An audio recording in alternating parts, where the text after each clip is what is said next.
बिस्मिल्लाहिर्रहमानिर्रहीम। अस्सलाम वालेकुम वरहमतुल्लाह। कैसे हैं हम तमाम लोग? उम्मीद करती हूँ खैरियत से होंगे, खुश रहें, आबाद रहें।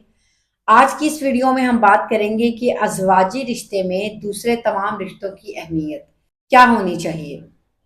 देखिए, मैंने पहले भी इस इशू को डिस्कस किया था कि जब हम रिश्तेदारियों को मुसल्लत कर लेते हैं ना, फिर जो है ना वो हमारे मामलात ख़राब होना शुरू हो जाते हैं।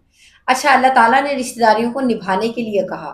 अल्लाह ताला ने कहा कि अगर अ, मैं यानी कि अल्लाह ताला को वो बंदा पसंद नहीं है जो रिश्तेदारियों को तोड़ता है, खूनी रिश्तों को जो तोड़ता है। खूनी रिश्ते कौन से होते हैं? अम्मी की तरफ के होते हैं, खाला, मामू वगैरह, और ये या जो बाप की तरफ से होते हैं वो ज़्यादा करीबी होते हैं। चचा, ताया, फूफो और दादी वगैरह, ये तमाम रिश्ते हैं जो खूनी रिश्तों में शामिल होते हैं।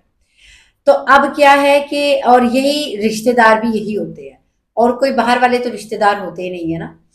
तो मैंने यही कहा था कि अगर हम इस तरह की कोई आज फैसला लेते हैं इस तरह का कि भाई हमें रिश्तेदारियां नहीं रखनी, मियाँ बीवी की ये जिंदगी सारी की जिंदगी होती है, और रिश्तेदारियों की कोई अहमियत नहीं है हमारी जिंदगी में। सारी जिंदगी मियाँ बीवी ने साथ रहना होता है। देखिए, अगर हम सिर्फ मियाँ बीवी की जिंदगी को अहमियत देंगे ना, या सिर्फ दूसरे रिश्तों को अहमियत देंगे, तो मामलात वहां पे खराब होना शुरू हो जाते हैं। क्योंकि मियाँ बीवी खाली मियाँ बीवी नहीं रहते, वो माँ बाप बनते हैं। ठीक है, उनकी जो आगे औलाद होती है वो बहन भाई होते हैं। समझ लें कि आज की जो औलाद है ना वो कल के चाचू, मामू, ताया, ठीक है, ये है सारे तमाम जो रिश्ते आज के हैं वो कल के आपकी औलाद के वो सारे रिश्ते होंगे, आप जब नहीं होंगे तो आज हम इन रिश्तों को यानी कि अगर ख़त्म करते हैं ना, तो कल को आपकी औलाद भी आपस में नहीं मिल सकेगी। कल को आपकी औलाद भी जो है ना वो रिश्ते ख़त्म करके बैठी हुई होगी। अज़वाजी ज़िंदगी में रिश्तों की क्या अहमियत है, आज हम इसी चीज़ को लेके चलेंगे। नबी अलैहिस्सलाम की एक हदीस में आपके साथ शेयर करना चाहूँगी कि नबी अलैहिस्सलाम ने फरमाया कि अगर तुम अपने रिज़्क में इज़ाफ़ा चाहते हो, तो रिश्तेदारियों को जो है ना वो मज़बूत करो।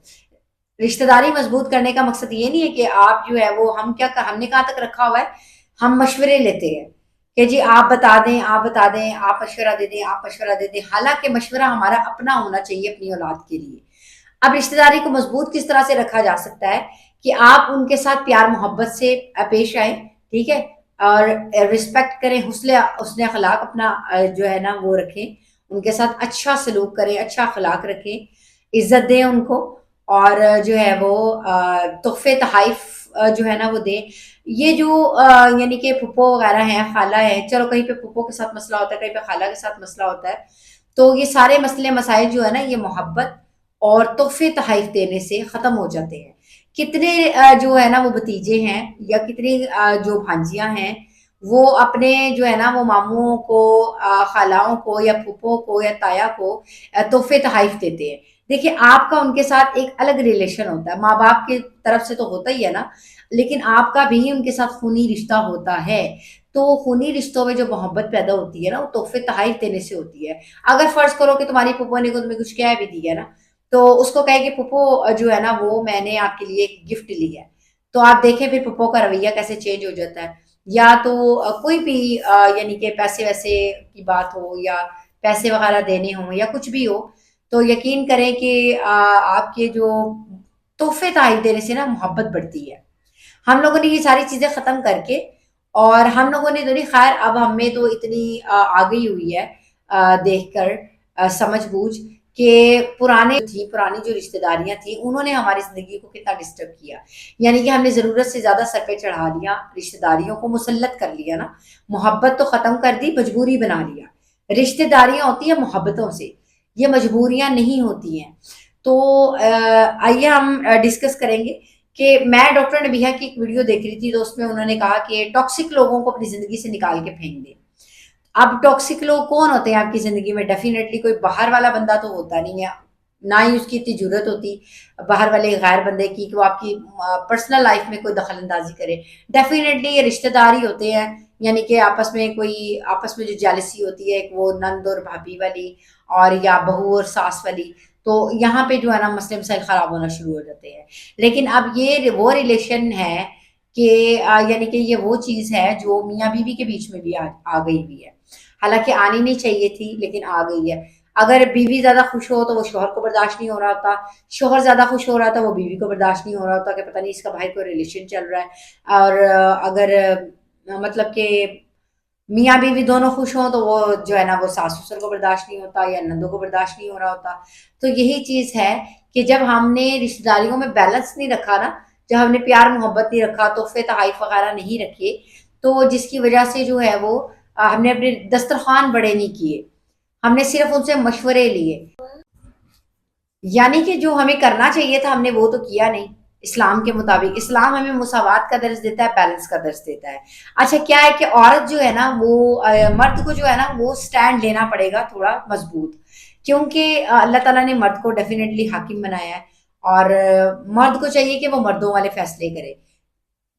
وہ کیا ہے کہ آپ کی امی بھی عورت ہے، آپ کی بہن بھی عورت ہے، بیوی بھی، بیٹی بھی، دوست، باہر کلیگ جو بھی یعنی کہ مخالف جینڈر آپ کو مل رہی ہے وہ یعنی کہ عورت ہے.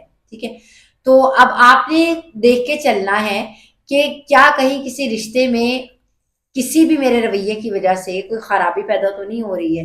یعنی کہ آپ کا جو قریبی رشتہ ہے بیوی کے ساتھ ہے یا امی کے ساتھ ہے یا بہنوں کے ساتھ ہے، تو اگر آپ بیلنس لے کے چلیں گے تو پھر وہ تمام رشتے جو ہے وہ ڈسٹرب نہیں ہوں گے. اگر آپ ان بیلنس کر کے چلیں گے، مطلب زیادہ جھکاؤ امی کی طرف ہو جائے گا تو وہاں پہ آپ کا ازواجی رشتہ خراب ہو جائے گا. اگر زیادہ جھکاؤ بیوی کی طرف ہو جائے گا تو ڈیفینیٹلی وہاں پہ آپ کی مدر کے ساتھ آپ کا جو ہے وہ ریلیشن خراب ہو جائے گا، اور پھر اس طرح سے کافی چیزیں آپ کے اپنا سکون خراب ہو جاتا ہے. تو مرد پہلے فیصلے کیا کرتے تھے، پوری دنیا بھی فتح کر لیا کرتے تھے اور اپنے رشتے بھی چلا لیا کرتے تھے. آج کل مسئلہ یہ ہو رہا ہے کہ یعنی کہ نہ آج کل رشتے بھی نہیں چلائے جا رہے اور پوری دنیا فتح کرنے کا تو سوال ہی پیدا نہیں ہوتا ہے. بات یہ ہے کہ جو رشتے جو ہوتے ہیں نا وہ جذبات پہ نہیں کھڑے ہوئے ہوتے ہیں، وہ اصولوں پہ کھڑے ہوئے ہوتے ہیں. جب آپ اپنے رشتوں میں اصول بنائیں گے نا تو وہاں پہ کافی معاملات جو ہے نا وہ صحیح ہو جائیں گے. جب آپ اصول نہیں بناتے نا اپنے رشتے داریوں میں تو پھر وہاں پہ گڑبڑ شروع ہو جاتی ہے. آپ صرف جذبات سے کام لیتے ہیں کہ مطلب کہ یہ ارد گرد کی اس طرح کی جو پوسٹس ہوتی ہیں نا کہ میں ایک جگہ پہ پڑھی تھی کہ اگر ماں کے ہاتھ میں تقدیر ہوتی تو وہ بچے کے لیے ہر خوشی لکھ دیتی. ماں کبھی بھی نہیں لکھ سکتی. پہلی تو بات یہ ہے کہ وہ انسان ہے، دوسرا یہ کہ وہ عورت ہے. ٹھیک ہے، ماں تب تک جب تک ماں ہوتی ہے جب تک بچہ شادی شدہ نہیں ہوتا تب تک اس کے اندر ممتا قائم ہوتی ہے. جیسے ہی وہ بچہ شادی شدہ ہو جاتا ہے آپ پھر دیکھیں گے وہ ممتا نکل کے کدھر جاتی ہے. ٹھیک ہے، تو اللہ تعالیٰ ہمیشہ ایک جیسا رہتے ہیں. اللہ تعالیٰ 70 ماؤں سے بڑھ کر انسان سے پیار کرتے ہیں، چاہے وہ ازواجی رشتے میں بن جائے، چاہے وہ کنوارا رہے، چاہے وہ جو جیسے بھی ہو. بس اللہ تعالیٰ کہتے ہیں شرک نہ کرو. پھر جو ہے نا وہ اللہ تعالیٰ آپ کا مشرکوں کو بھی اللہ تو رزق دے رہا ہے نا. بات یہاں پہ یہ ہے، اس لیے کہا کہ اللہ نے جو تقدیر آپ کے لیے لکھ دی نا وہ بہت اچھی ہے. تو جب ہم جذبات میں رشتہ داریوں میں بہت آگے نکل جاتے ہیں نا وہاں پہ پھر گڑبڑ ہو جاتی ہے. کسی بھی معاملے میں access of every thing is bad. میں ہمیشہ یہ کہتی ہوں اسلام مساوات کا درس دیتا ہے تو ہمیں مساوات رکھنی چاہیے. ویڈیو دیکھ رہی تھی میں، ڈاکٹر نے بھی یہ کہہ رہی تھی ٹاکسک لوگوں کو نکال کے اپنی زندگی سے پھینک دے. آج کے دور میں ابھی تو فی الحال یہ بالکل بھی نہیں ہو سکتا، کیونکہ جو پرانے بنائے گئے اصول ہے نا ان میں زیادہ تر رشتے جو ہیں وہ یہی ہیں کہ پھر آپ جو ہے نا وہ بیوی کو لے کے الگ ہو جائیں. ٹھیک ہے، اور ماں باپ جو ہے وہ الگ رہ رہے ہوتے ہیں. تو یہ الگ بھی نہیں وہ کرتے. اگر وہ بچہ جو ہے وہ الگ ہو جاتا ہے تو پھر وہاں پہ زیادہ گڑبڑ پیدا کرنا شروع کر دیتے ہیں وہ لوگ. تو آہستہ آہستہ جو ہے نا وہ چینجنگز آتی ہیں. آپ نے معاشرے میں سدھار لانا ہے، آہستہ آہستہ لے کر آئیں. ایک دم سے معاشرے میں سدھار لانے کی کوشش کریں گے تو وہاں پہ طلاق کی ریشو بڑھ جائے گی، ختم نہیں ہوگی. تو اس چیز کو ہمیں سمجھنے کی ضرورت ہے. اپنی زندگی میں اصول بنائیں کہ ہم نے بیلنس کیسے کرنا ہے، سب کو ساتھ لے کے کیسے چلنا ہے.